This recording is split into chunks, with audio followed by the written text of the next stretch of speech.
multi/96,595,138,139. I'm going to give just another minute for people to join in.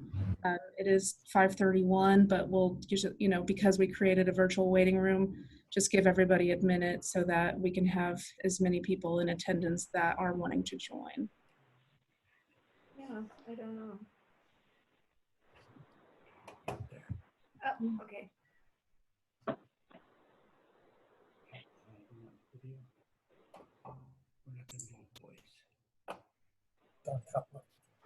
So we'll mute it. Okay, I think we're going to start. I ask again, as you're being allowed into the virtual meeting room, that you please mute your microphone. The city is the host of this meeting, so we do have the ability to mute people, but we want to make sure that we're doing this in a well-organized and facilitated way. At this point, I'm going to share my screen for the presentation.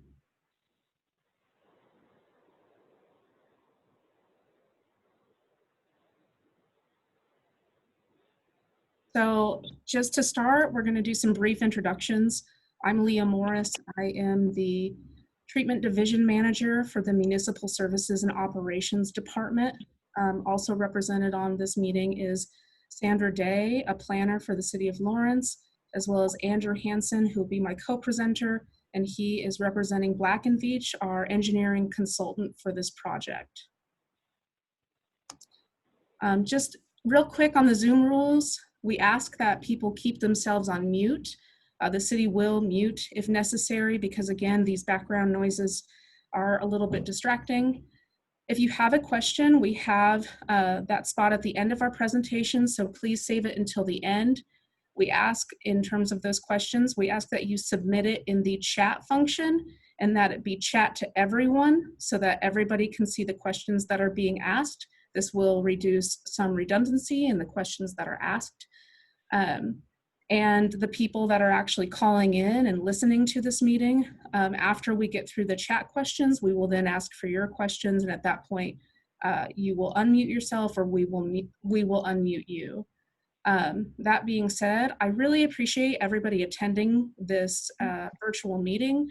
I wish that we were in times that we could be, presenting in person as we typically do for meetings such as this. I'm glad for everybody's time and attention. The agenda is that we've already done the introductions. We're going to go through a quick project overview, and then at the end, like I said, we will have a time for public questions and comments, and then talking about the next steps of this project. Also, I wanted to bring attention to the project website, which you can see the link on Zoom.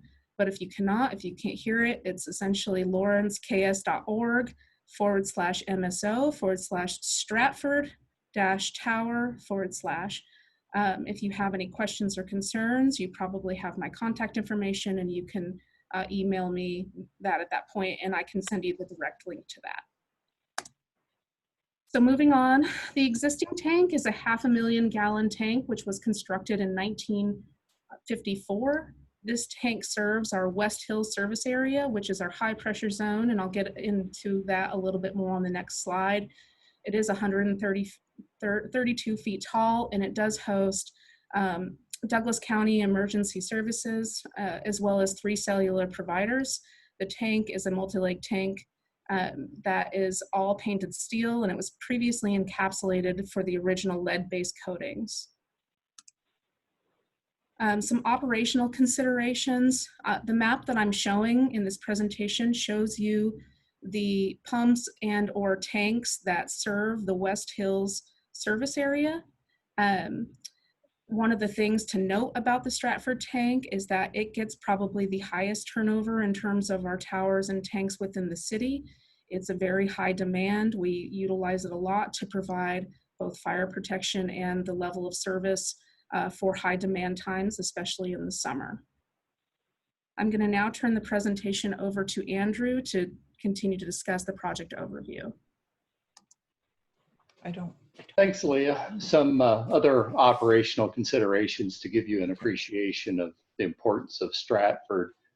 Here on the left is shown a typical diurnal demand curve, and this represents water usage in the system throughout the day. So early in the day, the demands are below average. Once you get to about 6 o'clock in the morning, people start turning on sprinklers, start taking showers, demands go above the average.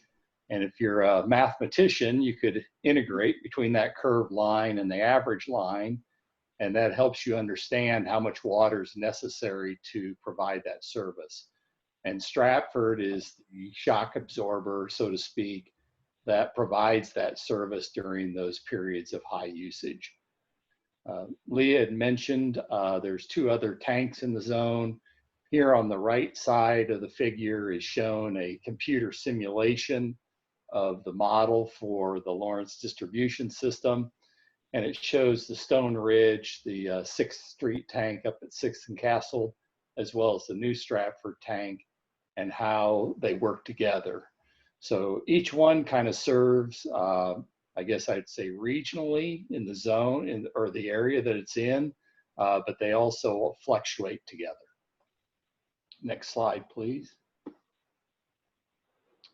So the city understands the criticality of this tank, and accordingly, back in 2014, they had Black & Veatch do a fairly thorough inspection of the tank, and here's some of the major findings.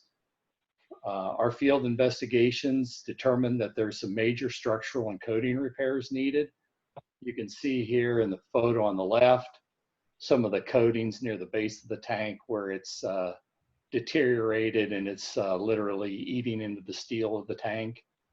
Some of the foundations have significant cracking, which we only observed above the surface of the ground. We didn't dig down to see how far those went, but there is significant cracking in the foundations. Some other upgrades that would be necessary. Again, this tank was built back in 1954. OSHA regulations have changed significantly, so there's a lot of changes associated with making the existing ladder and the climbing system compliant with those OSHA requirements. Leah had mentioned the lead-based coatings. Instead of going through the expensive process previously, they just simply put a new coat of paint on over the top. But due to the deterioration of the paint at this point, if you were to rehab the tank, there would be no choice but to remove that entire coating.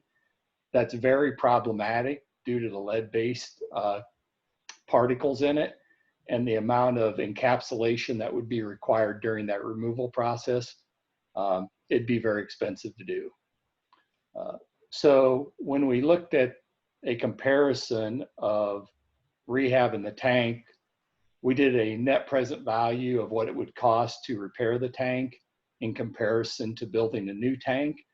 And coming out of that, our recommendation, the costs were very similar, but based upon those evaluations, it was Black & Veatch's recommendation the best course of action was to construct a new tank. I would like to point out that evaluation was done over 6 years ago, and we have not done another evaluation, but we would fully anticipate that there's been additional deterioration of the tank since that time. And so the repairs might be even more costly than they were anticipated. The last thing to point out is that no matter if you rehab the tank or not, it does have a finite service life. At some point, the tank will need to be replaced. And again, based on our recommendations and comparison of the net present value, we felt that now is the time that that replacement occurs. Next slide, please. So relative to the replacement, there's really 4 options that you have.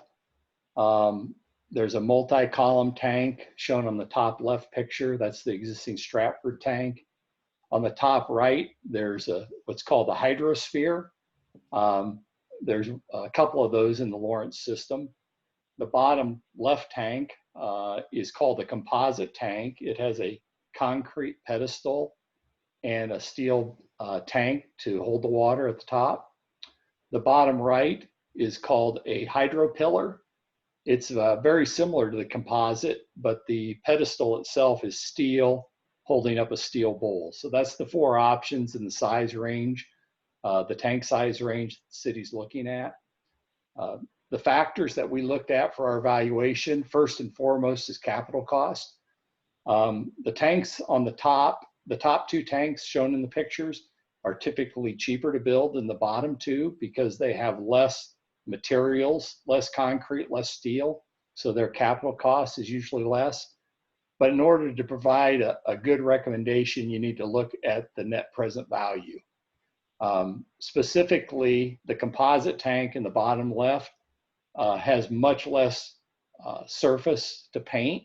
And so when you do those recoatings every 15 to 20 years, the coating process is a lot simpler, a lot less nooks and crannies than like a multi-leg tank has. Another consideration that we looked at was the interior space. For this application, we're going to be providing water quality monitoring equipment at the tank to measure chlorine residual. And so that interior space provides a good opportunity to house that equipment. There's operational benefits. Specifically, the city prefers to have similar functionality and operation and consistency throughout their system. And this tank would be identical in nature to the Stone Ridge tank. From a security standpoint, the multi-leg tank is very difficult to protect, which is why it's currently got a tall fence around it. We have to protect against people crawling up the legs and injuring or damaging the tank. From that perspective, when you look at it, between the tank and the cell tower providers and the fencing, it takes up significant green space. And the other options that are available to us at this time would be much less. The last thing to point out is that the three of these options, specifically the composite, the hydro pillar, and the hydrosphere, have multiple manufacturers that are qualified to build their product. The multi-leg tank only has one qualified supplier, so that presents a big risk to the city, is that they can name their price. And so a lot of reservation about multi-leg from a competitive standpoint. Next slide, please. So as a result of our evaluation, our recommendation is that the city install a composite tank at this location. That's the concrete pedestal shown on this rendering in gray. That's concrete, and the steel reservoir up top is white. We're recommending that it be 750,000 gallons. We did a comparison between 500,000 and 750. And for the cost, there's a lot of efficiency and scale, so that additional 250,000 gallons is a very efficient upgrade. In addition, that provides beneficial operational flexibility, emergency capacity, and increases the overall fire flow capacity of the tank. The new tank will have a similar height in that it's 132 feet tall. The pedestal diameter is a significantly smaller footprint than the existing tank at 32 feet, but the bowl is a little bit bigger. I believe the existing bowl is in the neighborhood of 60 feet, and this reservoir has a 70-foot diameter to provide that additional capacity. Douglas County EMS Emergency Management Services will have antennas located on the very top of the tank. And those facilities are extremely critical for the city and the county relative to their 911 and emergency response systems. Their building will provide a new building to the west of the tank, and it'll have ornamental aluminum fence around it. Currently, there's no cellular providers that have committed to occupy the tank, but if they were to occupy the tank, we're only going to let that occur at the top of the pedestal, basically at the interface between the white and the gray. That's where the cell providers would be mounted. All of the wiring associated with that would be interior of the tank, so you wouldn't see the eyesore of the wiring as you do up the existing tank. Next slide, please. So on the location selection, one of the most important things to understand about this project is that a new tank can't be built in the same location without a significant cost to the city, as well as Douglas County Emergency Services. In order to maintain fire protection and level of service to the residents, the new tank must be in service before the old tank is demolished. This is necessary for water distribution operations, as well as Douglas County Emergency Services.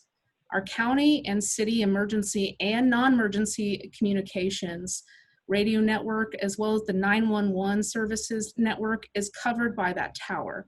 So that means that all of the tornado sirens, other weather alerts, 911 calls, and very importantly, the emergency radio communications from our first responders, like the police and fire department and our ambulances, is housed through that tower. If the city has to provide a temporary distribution, meaning a large temporary tank to hold, the volume required, and a temporary pump station in order to maintain the pressure that is required, it adds a significant cost to the project. And it would also add cost for Douglas County Emergency Services. If they were directed to house their communication equipment either temporarily or permanently somewhere else, then we're looking at a second tower on the site, adding cost.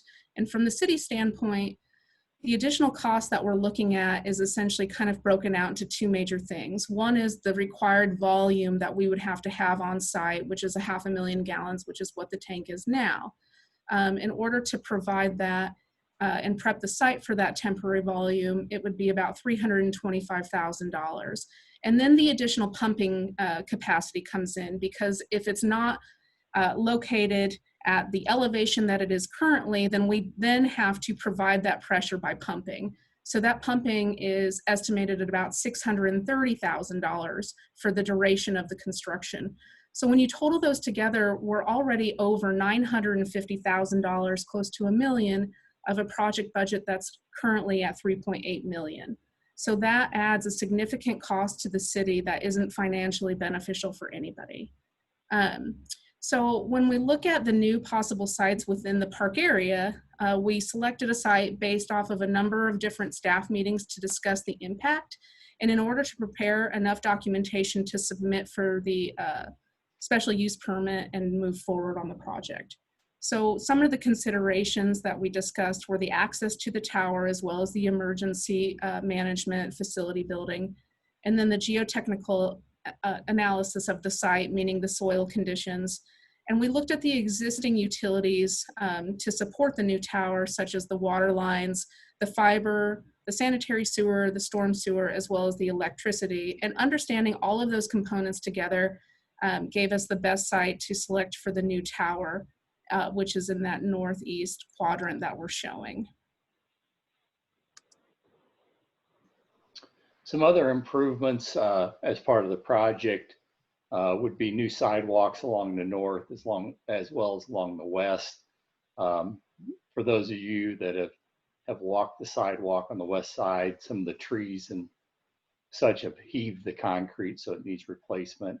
In addition, there's a fairly well-defined hiking path that cuts diagonally from northwest to southeast across the site.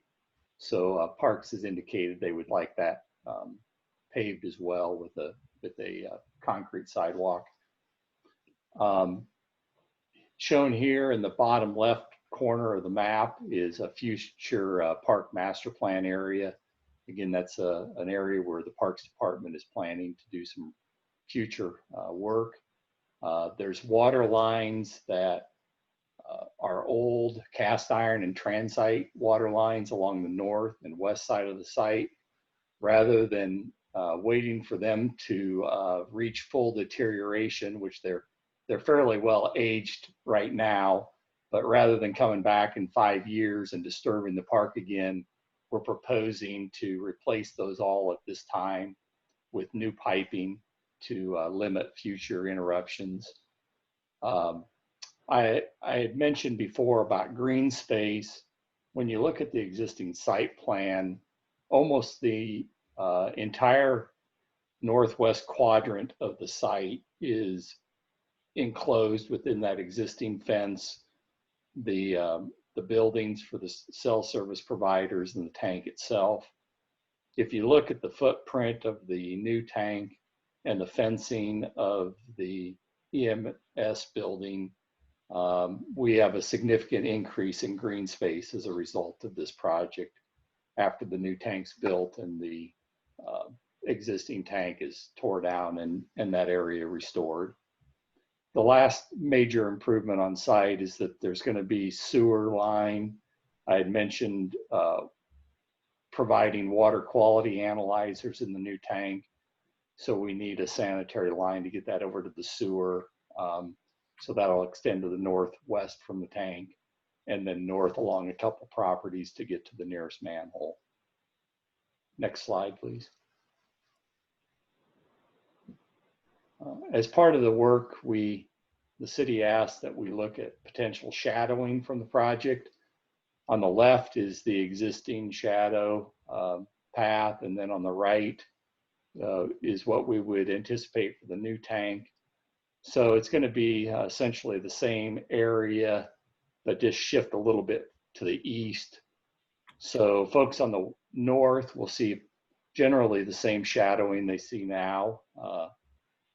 And then folks on the west will see a little less, and folks on the east, it'll hit on the tips of their property late in the day. So, next slide.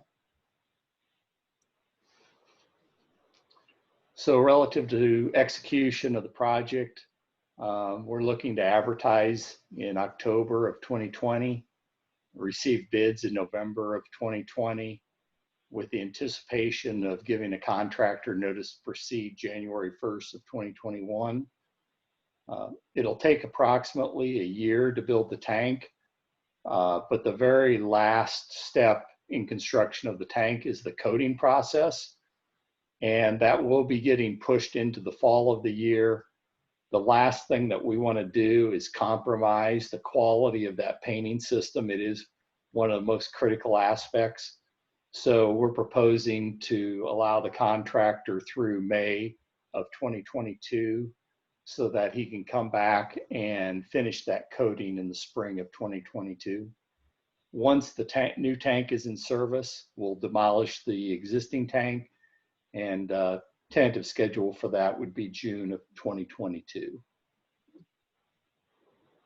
That finishes our slide. I'll give it back to Leah to facilitate question and answer. So at this point, and I'll go back to sharing the screen as specific questions come up. I just wanted a better idea in terms of who was asking what questions. So the first question is from, and I remind everybody that if you have questions to please utilize the chat function. We will ask for the call-ins after we identify the chatted questions, but please chat to everybody so that everybody can see those questions. And the first one is from Charles Jones, and it says the 2014 study indicates that the rehabilitation cost would be $1.033 million, while the new composite tank would cost $2.695 million. And Andrew, I'm going to let you specific to this because it has to do with the net present value. And if you would like me to share a screen, just let me know, please. You're muted, sir. Thank you. Yeah, Charles, that is correct. The 2014 report looked strictly at, well, the table you're referring to is near the end of that report, where if you look solely at the capital cost, Rehab of the existing tank was at just over $1 million. The new composite tank was at $2.7 million. You'll also notice in that table, we understand, based upon the current degradation of that tank and the steel surfaces, I guess for an analogy, you can think about it like a car. If you ever got rust on your car and you repaint it, it's never going to be the same as new, and that paint won't last as long. The same will be true with this tank, in that the subsurface of the steel isn't as solid as it was. And so as a result of that, we said that the tank would need to be recoated in 10 years. The existing tank, if it was rehab, would need to be recoated in 10 years versus 20. And so then, in order to provide an apples to apples comparison, we also recognize that the existing tank has a finite life. And so by year 2034, it would have a value of $0 versus a composite tank would have a depreciated value. And so that net present value comparison made it closer in cost. Hopefully that answered your question. And then one of the points that I'd like to add on to that, Andrew, is, you know, and you kind of stated to this earlier, is that the level of repair in the 2014 report versus what's needed now, we anticipate that there'll be more cost to that in terms of the rehab versus a new tank. We are approaching the service life of that tank. So if it's chosen to rehab it now and spend this significant chunk of money, we're going to be in this situation again in 20 years or less of needing a new tank, because the service life of that tank is then up. So you want to consider, you know, the overall bigger picture of putting forth those dollars that the city has allocated and budgeted for now versus having to allocate those dollars again in 20 years. And as everybody knows well, that those costs would increase tremendously just over the time of inflation.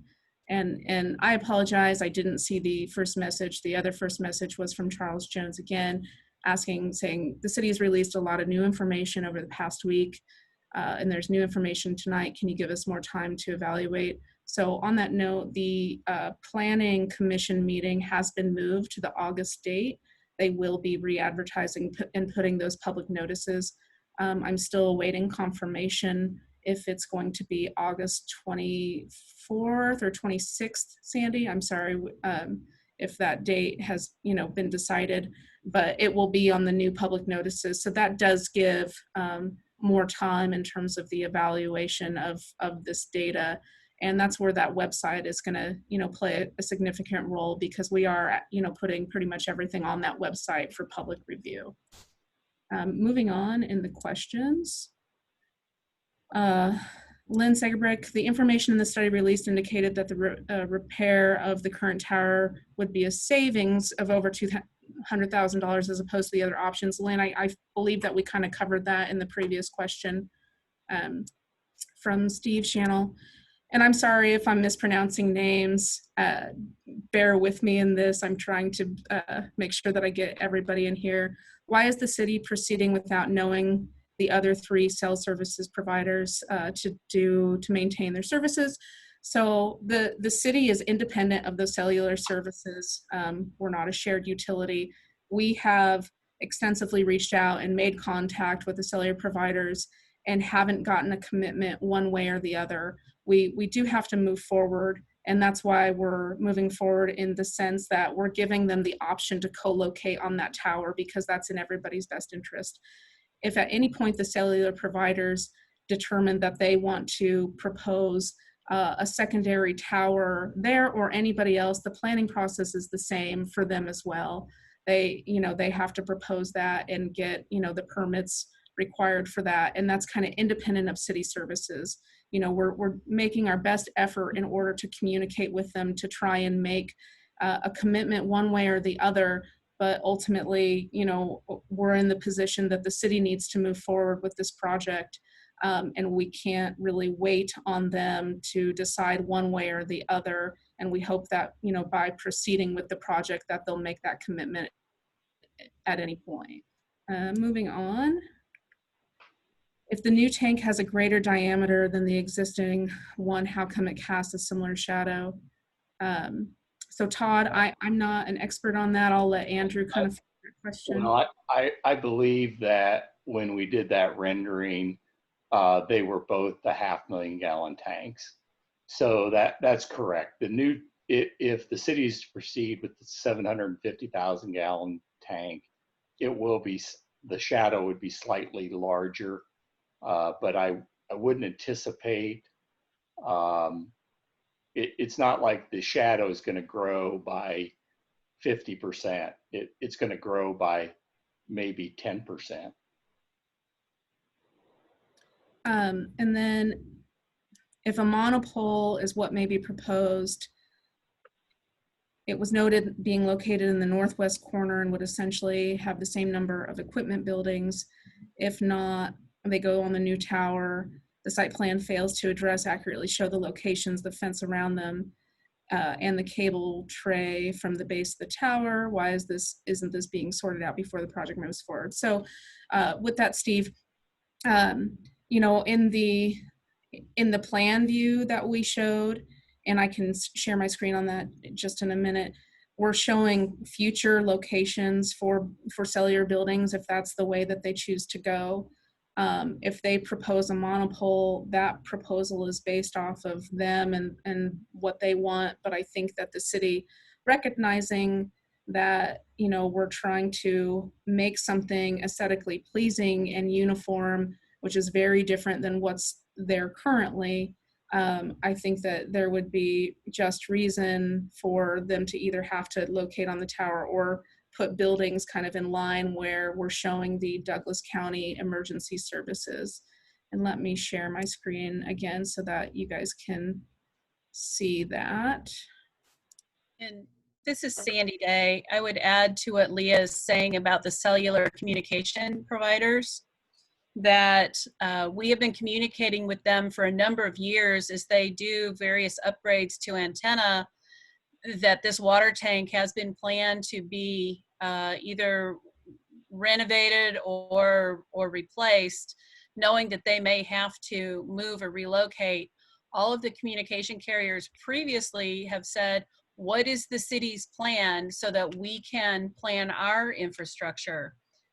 So the city needed to make some decisions about how big and where communication equipment would be allowed to go on a new tank before they could respond. And they have chosen not to respond to us, whether they're prepared to relocate onto a new tank or not. And so the screen that I'm sharing, if everybody can see, essentially kind of right in the middle is where that proposed building for Douglas County will go. And then we're kind of showing some future outlines of another potential building. And that's kind of what, our plan would be if they committed to being housed on the tower so that everything is nice and uniform and together. So let me go back to the chats. I just want to make sure that I'm getting everybody's.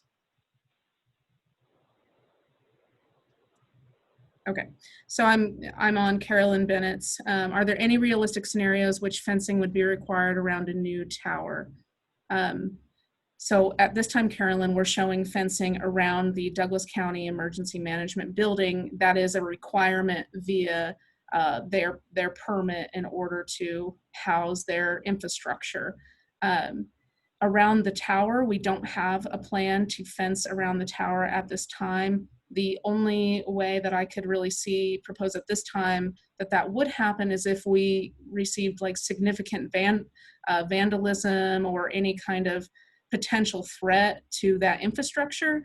We don't really have that same issue at some of the other towers that are not fenced.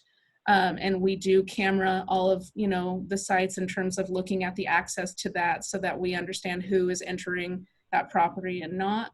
But no, at this time, we don't propose putting fence specifically around the water tower, just around the Douglas County building for their own requirements.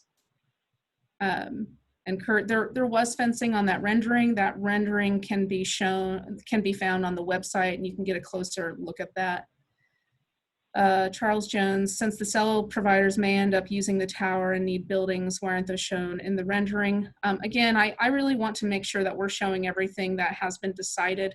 I think it's, information in terms of putting proposed. We can always show that rendering at another date, but it would look similar and in the area that I kind of showed on the previous slide.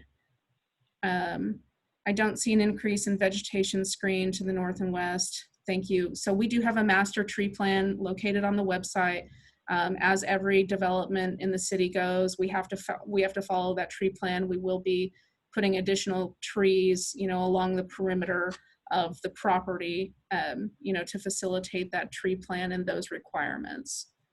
Are all structures anticipated shown in the latest rendering? Yes. Black and Veatch's alternative memo states that, and then James, your question got cut off. Maybe I'll find it later. Charles Jones, when we looked at many of the tanks in town, they are mostly often fenced.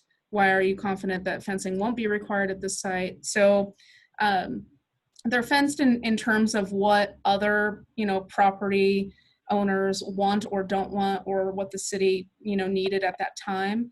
And at this evaluation at this time, it's not necessary in order to fence that site. Plus, we recognize that this tower is in the middle of a park, and we really want to make sure that we're not negatively impacting the green space or decreasing it in that way.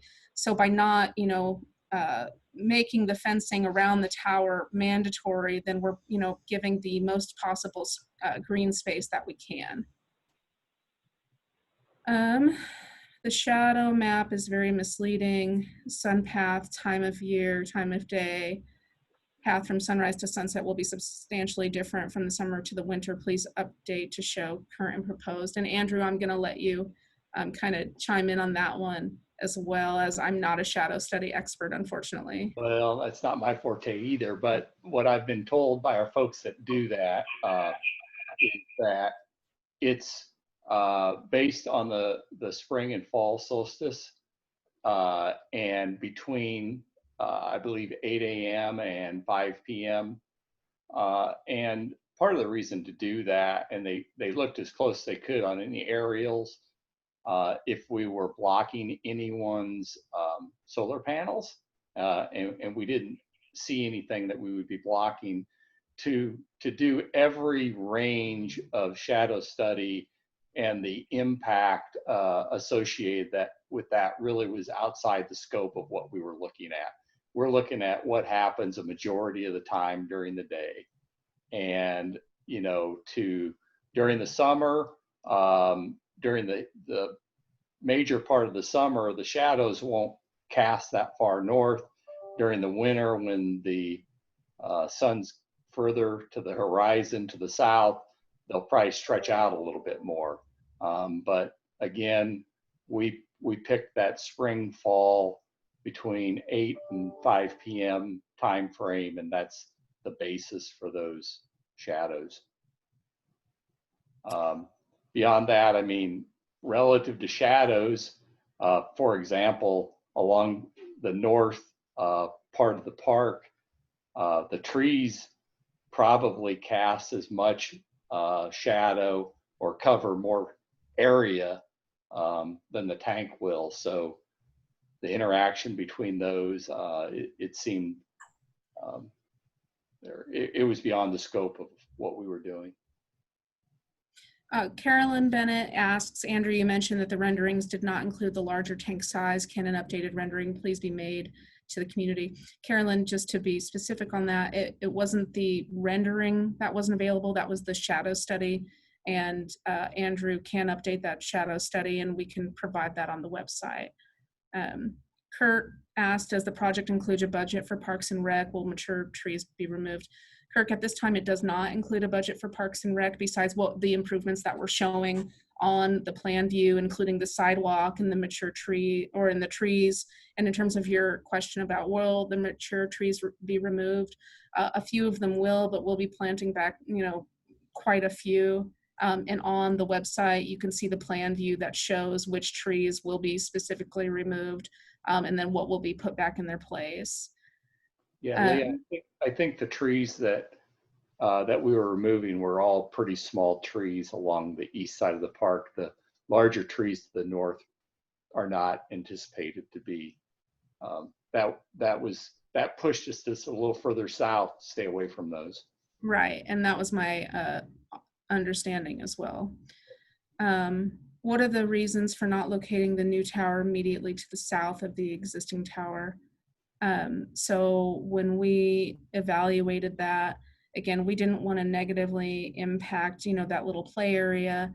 The geotechnical study also shows more rock towards the south of there. And, we kind of thought in terms of, public access and everything else that northeast was kind of the best alternative to relocate, including the utility extensions and everything kind of in that slide where I talked about it was a decision based on these things. So. And there was a lot more mature trees in that area that would have been removed to make it work in that location. That's right.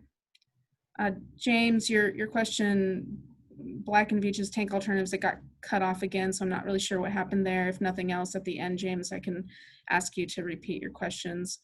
Ronald Shore, regarding the aesthetics of the placement of the new tower, a possible option would be building the new tower as close to the east edge of the old tower as possible. Moving the new small buildings to the east and the old tower locating the new might have less impact on the neighborhood. It seems that the main benefit of the proposed location is the short driveway. So in terms of that, some of the things that we also discussed in terms of the location, why moving it as far east as we did is, we didn't want to negatively impact, the current tower in terms of construction activities. You have to be very careful in terms of, construction around a water tower. And as well as, demolishing the existing tower, we want to make sure that there's plenty of room in order to do that kind of thing. And, ultimately, making sure that we're putting something in a spot that it can be accurately designed and depicted in the best way, as well as, considering those utility functions of the tower. Charles Jones, please explain the meaning of changing the rights of way.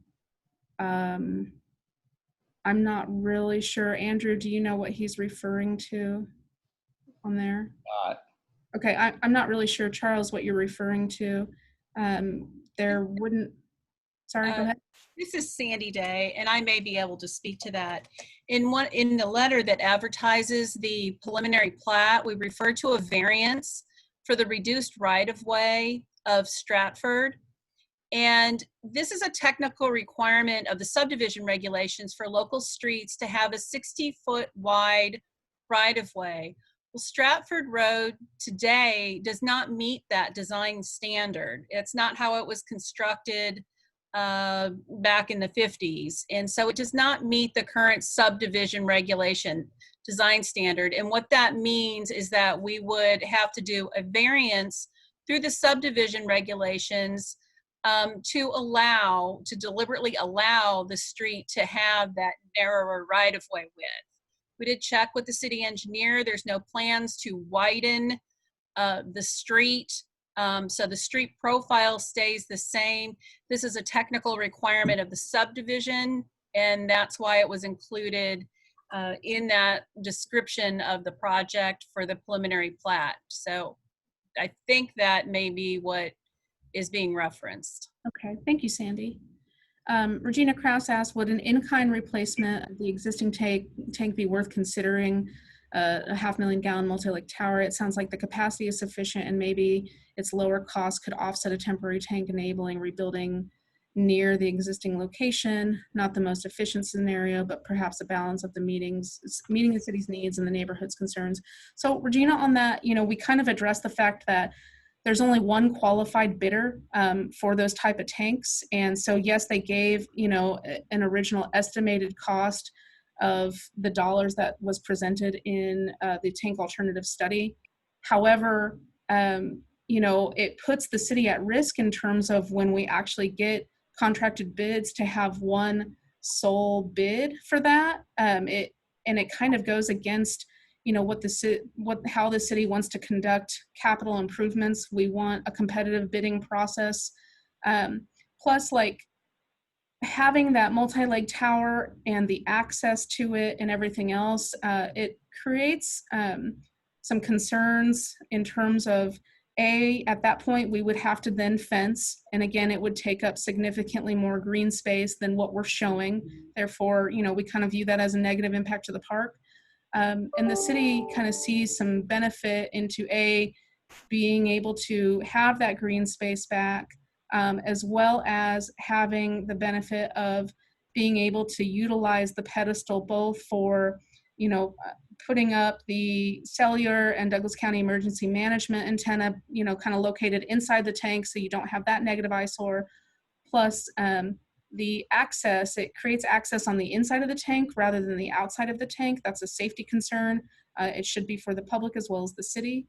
And then the last thing on that, having towers that are similar in nature across the city, it gives us some operational benefits in terms of the safety needs and equipment that we need to operate and maintain that tank. It provides the treatment operators that cycle through that tank on the day-to-day an understanding of how to cycle through that tank based on what its volume is and what it looks like. So I just want to make sure that everybody understands that providing a multi-leg tower, yes, the aesthetics would be similar, but it puts some additional risks out there in terms of access and safety, as well as negative impact on green space that I don't think would be beneficial. And then Kurt says, if the rendering doesn't show all the ugly stuff on the ground under the old tower, does that mean that there won't be any ugly stuff around the new tower? So again, Kurt, we don't have a commitment from the cellular providers one way or the other. There has been indication that one of them will seek other opportunities or other, placement of their antennas. So that means if they, choose to do that, then their building, quote unquote, goes away. But until, we have this process kind of concreted and moving forward, we can't show that there's additional buildings or not, but ultimately we want to, anything that we put down there, we want to be similar in what we're presenting for Douglas County. And we want it to be in the same area so that we don't have the little cluster of buildings like we do now. I call it the cell phone shanty town.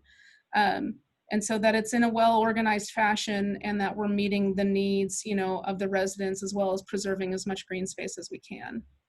Leah, I think Kurt's question too is relative to how some of those utilities will be, and it's our desire. We anticipate making all those conduits go below ground, so they'll leave the EMS building below ground, and then they'll go through the column of the tank below ground, and everything will be routed inside.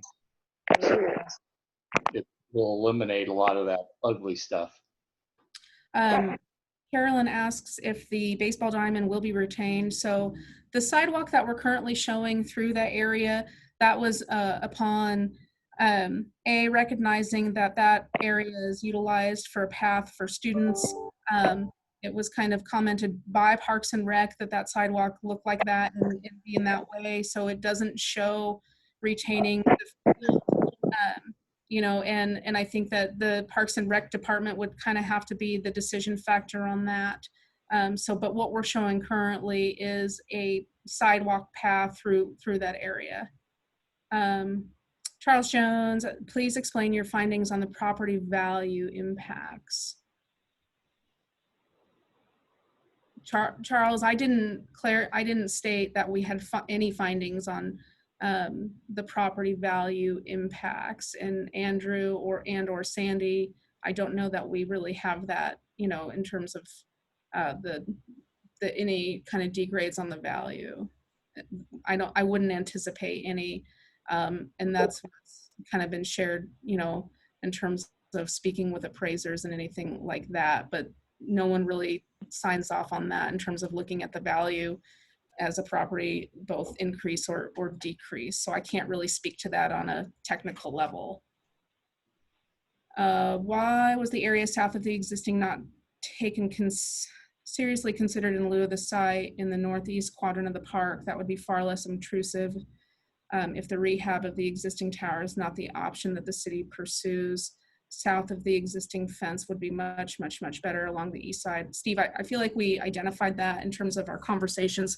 We identified all of those quadrants, and it was the northeast one that kind of housed the benefit for all of the factors that we considered. Kirk, so could someone post the website URL in a chat? Yes, I can do that. Actually, Josh, would you please do that if you could? That would be great. Regina asks, is the cell equipment location purely up to the service providers? Might some providers opt to mount equipment on the tower and some opt for a separate monopole? Is it possible for cell equipment to be located on another site if a separate monopole becomes necessary?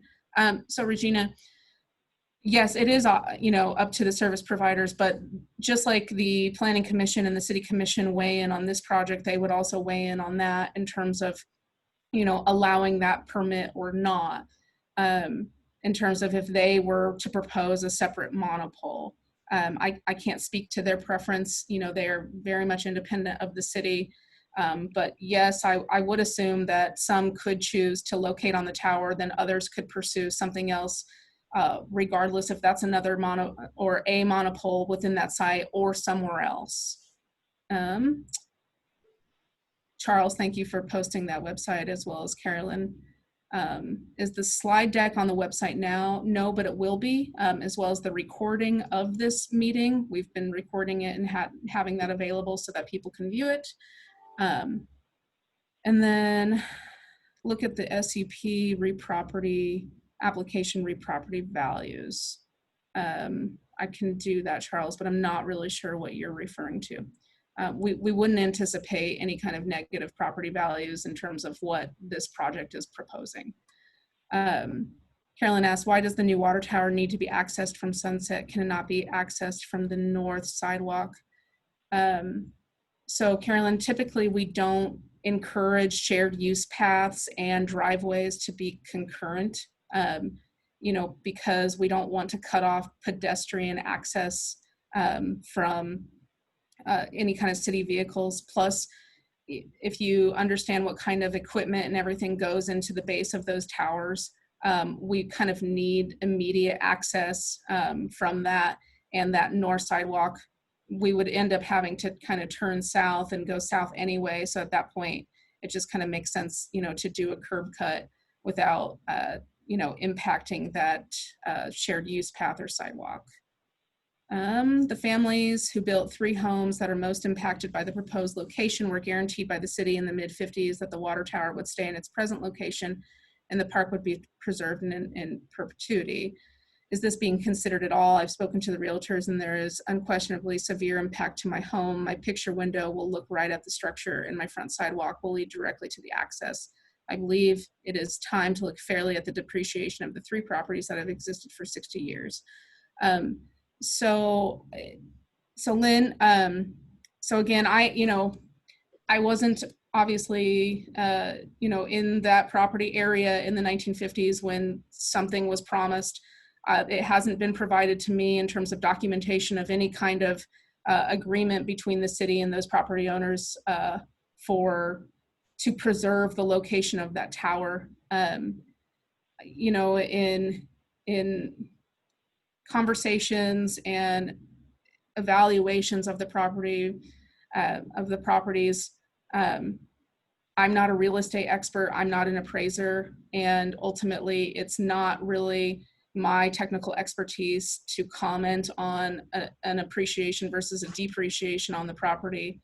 I wouldn't anticipate that in terms of other projects that the city has, went forward with. But again, I am not any kind of technical expert on those things, but it is considered as part of the project, which is why I'm sure that there is, a section for it on the SUP. And Sandy, can you talk about that more a little bit on the SUP in terms of property values?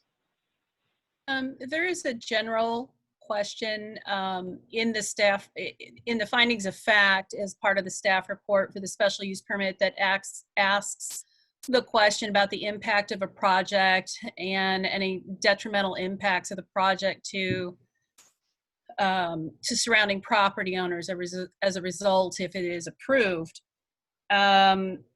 This question comes up about the appraisal impacts frequently, and we do not, as planners, provide an appraisal of a project or that level of assessment on individual properties for a project. Never have. I did talk with the appraiser's office generally about the project, and their comment was that the location of the tower in the park, regardless of what quadrant it is located in, would not affect appraised value of properties. It's not to say that that doesn't affect someone's perception, and I absolutely understand that it does. But the appraised value from the Douglas County Appraiser's Office, they have indicated that that would not change their assessments. Moving on, Kurt Look asked if someone has written comments to offer, how should they do this?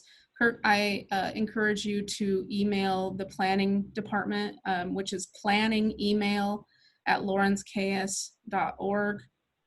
Other comments can be emailed to me, and you should have my contact information for the public letter that I sent out. And just in terms, again, it's lemorris@lawrenceks.org. I can comment with both of those emails into the chat. I don't see additional questions in terms of the chat. I'm now going to ask for those that have called in to listen to this. And Josh, I'm going to ask for your assistance in terms of managing that.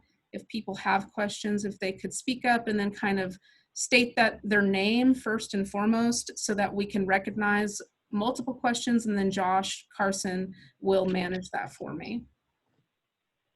And just a reminder, you may have to take yourself off of mute to ask a question. So go ahead and do that.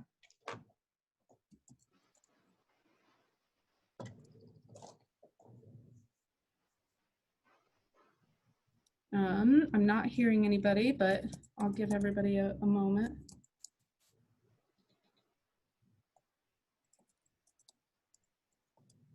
All right, and I just submitted the 2 emails via chat. And again, the website would also host that information.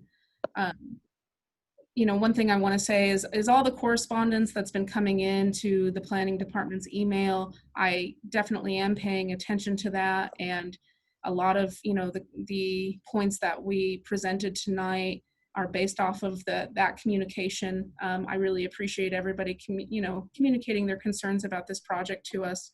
I really want to be able to answer everybody's questions and be transparent about the project. We have a question. It's just listed as iPhone.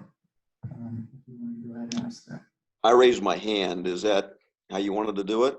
That works. That works great. Thank you. My name's Steve Segerbrecht, involved with the property over there. Very concerned about the impact on the neighbors and the people that have the property.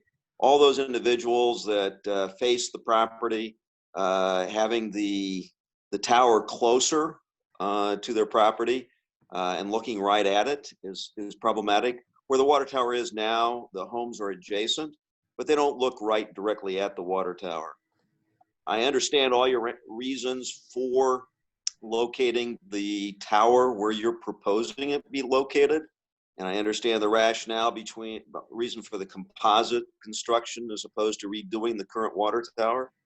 I have some great concerns about where you're putting it and how it affects the property. I really think that you should consider moving it to the directly to the south or as close to the east to where the current water tower is. I guess I have that's my comment. My question is you currently don't really have an access road to the tower and the maintenance of those things. I don't know how critical it is. I understand that you say that you have to have access and have a road there, but we don't really see vehicles going over there every day to the current water tower working on it. And when they do, they can just road up right up into the grass. I just don't see the reason why you have to put in a road and take away part of the park and some of the green space.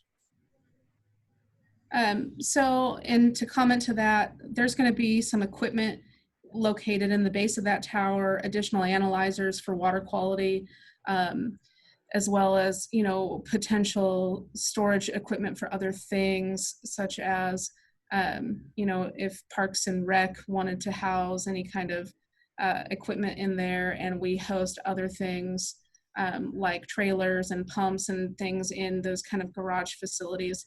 So, having that additional equipment, really, we want to facilitate access to that in order to install, maintain, and operate it, as well as provide treatment operators, the best possible route in order to come up and do what we do weekly is in terms of tower samplings.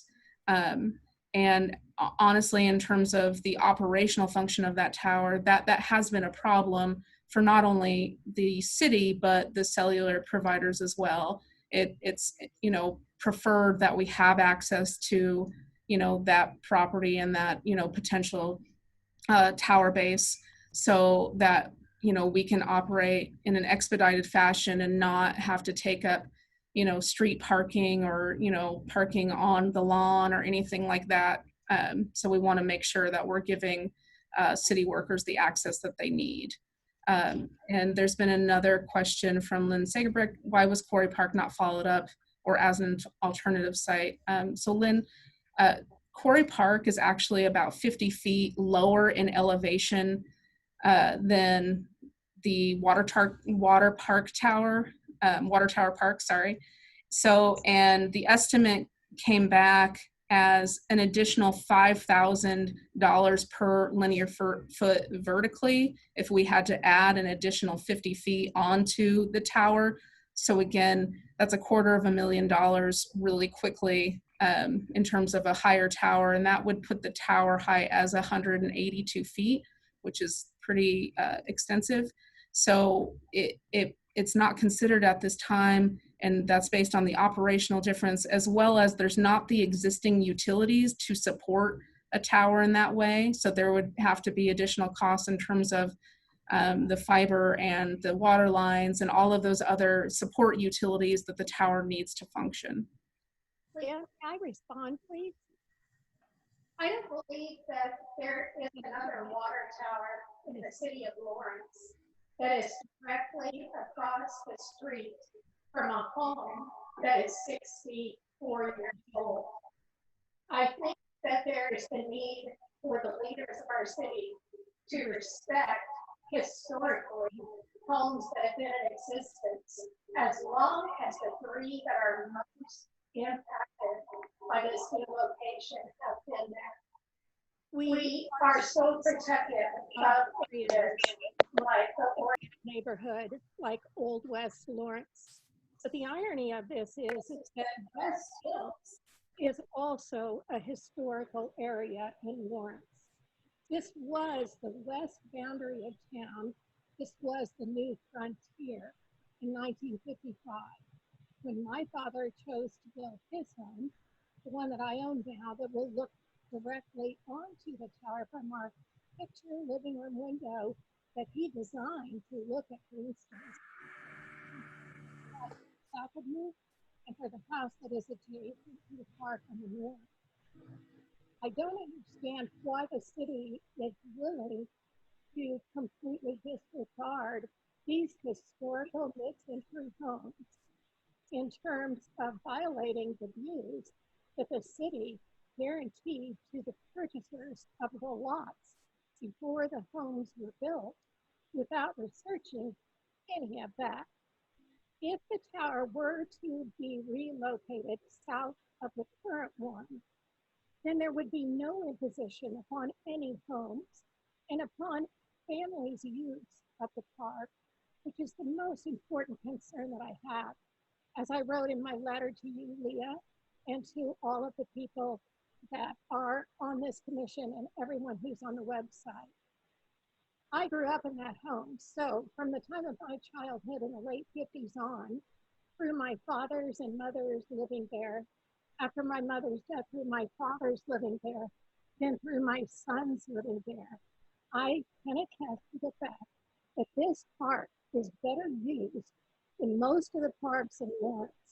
Because I grow up here, I am familiar with all of the parks in Lawrence, and my children have played in all of them. And Water Tower Park needs every bit of green space that it currently has to maintain the utilization by children, by families, even by young little sports players whose coaches meet at that backstop to teach little boys how to play baseball. All of the children for the last 60 years that have walked that path to Hillcrest and to West Junior High have done so with their parents' peace of mind, knowing that they weren't fighting traffic as they did so. I would urge the people who are at power in this decision to think very hard about the historical considerations that are in play here, and to be kind enough to consider this south location for a new water tower, as a couple of people who are weighing in on this in this discussion today have already spoken to. They have the expertise of architecture, engineering, that perhaps the people working for the city do not. And I think it is important and imperative that these voices be heard before any of this is moved forward during both a recession and a pandemic. Lynn, I do appreciate your thoughts and overview of the historical nature of this site. All of this has been discussed in terms of determining, the location of the water tower. I think it's important to consider that at any rate, any move of the water tower does impact property owners at any quadrant of it. So I want to make sure that everybody understands that, we came to this decision and that, we're trying to do our due diligence, for the residents and the overall serviceability of, the water distribution system, and that we're trying to, spend those dollars wisely and make sure that we're, not having a negative impact in terms of the budgeted dollars for this project. And I'm going to go back to Charles Jones on his chat question. It says, given the coronavirus fears, why can't this matter be postponed 6 months, especially in the light of the current surge? Well, Charles, so just so you're aware, in all honesty, we're trying to move projects forward during this time and others. We've had to, recreate logistics for working from home and doing all the, all of the things that everybody has had to incur for the coronavirus. And it's, kind of changing of people's working environments. We want to be able to move the projects forward, and that's in all capacities, not just this project, but public works projects and parks and recs and, all of the different divisions. It's important to be able to utilize the resources and the budgets that we have available now, because the longer that we prolong this process, the more condensed and overload that everybody else's workload becomes as we, delay, and then all of a sudden need to move forward with some things. We want to keep this project going. I have delayed this project, in all honesty, in terms of the virus. It created some logistics in terms of meeting with property owners individually, as well as just, project coordination efforts, and additional, project milestones and meetings. The virus, unfortunately, has, thrown a wrench in a lot of things. But I maintain that we want to continue as a city to put forth our budgeted dollars, intelligently. And in order to do that, we want to move forward with this project and submitting and getting to that next milestone. And Lynn Sagerbrecht, why was I not contacted to meet individually? I'm sorry, Lynn, can you be specific on where you live? And if you don't want to, Home at 1647 Oxford Road, directly across from the proposed tower. Why was I not mailed a letter or called as a property owner to meet individually? That's what I'm asking, because you just referenced that. so, one of the things that we want to understand is, in terms of moving forward with this project is, the first impacts is if we need additional property or easements or anything like that in terms of the project. So those are typically the project owners that we meet with first. And I've, from the beginning of this project, fielded numerous questions and calls and lots of different communications in terms of what we've had from the residents. And I would still be happy to meet with you individually in terms of the project to discuss. And did read your email that you put forth both to me as well as the planning department.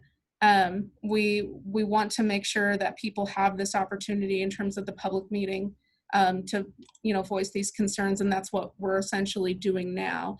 I meet with the property owners that, in terms of the major relocations of the sanitary sewer and things of that, so that they understand those potential impacts. And then we do the public meeting presentation so that these kind of things can come to light. Given the proposed November 2020 bid date, was this project moved forward into construction documents already, or is it on hold until after the neighborhood meeting and after the commission approvals, as it should be? Yes, so that's a proposed and a tentative schedule, Steve. I want to make sure that everybody understands that the next milestone is the planning commission meeting, and without that approval, just like every planning commission approval that is sought by developments within the city, that's the next milestone to achieve. And we can't really proceed with additional construction documents and plans until we achieve that milestone, regardless of what that with what that scenario looks like. So the site plan shows a new sidewalk on the south side of the park. It is unclear in the site plan whether the existing east sidewalk would remain, will it? So that's a city requirement with these kind of developments, that we're putting sidewalks on both sides of the street and the perimeter in terms of this property besides the far west side. So yes, there'll be sidewalk on the south, there'll be sidewalk on the east, and then there'll be that sidewalk on the north that's kind of currently there now, and then the meandering sidewalk in between as directed by Parks and Rec. Leah, I think there's two more questions that might have gotten skipped over just through everyone. Leah, just one clarification. I'm not sure we have a sidewalk on the east side of the park right now. I think we just have it shown along the north and west and the south side. I just bring that up. I just want to make sure we're not trying to dodge something. I just don't think we have one shown right now. Is there? Yes, you're right about that, Andrew. Thank you for that clarification. It is along the west border, along the south border, and the north border of the property, as well as the meandering. In your plan, if a service person needs to get to the new shanty, would the person need to drive on the wide sidewalk on the north side and then turn south, and the road running south is designated, possibly getting longer? Is that because there'd be more shanties built to the south? So that would be, yes, the separate access for Douglas County at this time. If the drive needed to be extended, then that would be done by, again, the public process. And yes, that is where they would access, but their access, to my knowledge, is fairly infrequent as compared to the municipal services and operations access. We are accessing that site minimally on a weekly basis, and typically more than that. And it would also provide access for the Parks and Rec department that maintains that property. Is there any other questions that I can field at this time? I think that Charles asked about the Zoom option for participating in public meeting. Did we cover that one? This is Sandy Day with the Planning Office. For the Planning Commission meeting, as we mentioned, that the public hearing meeting has been postponed and it'll be moved to the August agenda. It's my understanding that the meeting will be a Zoom meeting. The way the Planning Commission runs their meeting, if someone wishes to address the Planning Commission, they do it a little bit different than the way we're doing it here. You would contact the Planning Office to indicate that you want to speak at the meeting. We would take your name, we would get you the meeting credential for the night of the meeting, and then as we go through that public comment portion of the meeting, you would be called upon to speak. There would also be the opportunity to just watch the meeting on the city's website or on Channel 25. But if you want to participate in the Planning Commission meeting, it does run just slightly different than this particular forum where we're posting questions in the chat box and responding to them. If you have questions about that, please call me or email me directly and we can talk about how that works. Any written communications we take up until about 10 o'clock in the morning, the Monday before the Planning Commission meeting, so that would be August the 24th. Any communications that we have received so far will go into the packet. Any communications that we get between now and August 24th would also get added to that communication packet that goes to the Planning Commission. And I'll go back to Regina's question in terms of, is the sidewalk on the east is heavily used? There is no sidewalk opposite Sunset on the east, while there is existing. So pedestrian cutoff. Oh, and there was a previous question from Carolyn saying, could you please clarify if an east sidewalk was intended but mistakenly not shown, or if it's intended? So Carolyn, there already is an east sidewalk. And unless it was damaged by construction, then, it would be repaired at that point. But because it's already there, it is shown in the plan, but it's just shown as existing. So the new sidewalk would be to the south, to the west, and then the improved sidewalk on the north.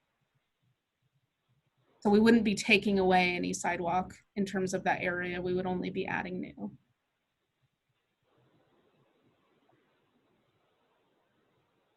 Okay, well, I thank everybody for their time. I really appreciate, again, your time and commitment with this project. If there's any additional questions, please feel free to email me or provide comment to the planning department on the email that's been provided. And I look forward to this project moving forward in one way, shape, or form. And I definitely appreciate you guys voicing your concerns. Lynn, please clarify the next meeting date and time and Zoom option. Lynn, we kind of addressed that. We haven't confirmed in terms of if the planning meeting is going to be August 24th or 26th. And we don't know what the option will be in terms of attendance at that point. It will be presented, and I can absolutely, put that in the project website for everybody's use. Okay. Thank you very much for your time, and I appreciate it, and have a good rest of your evening. Thanks, Leah. Thank you.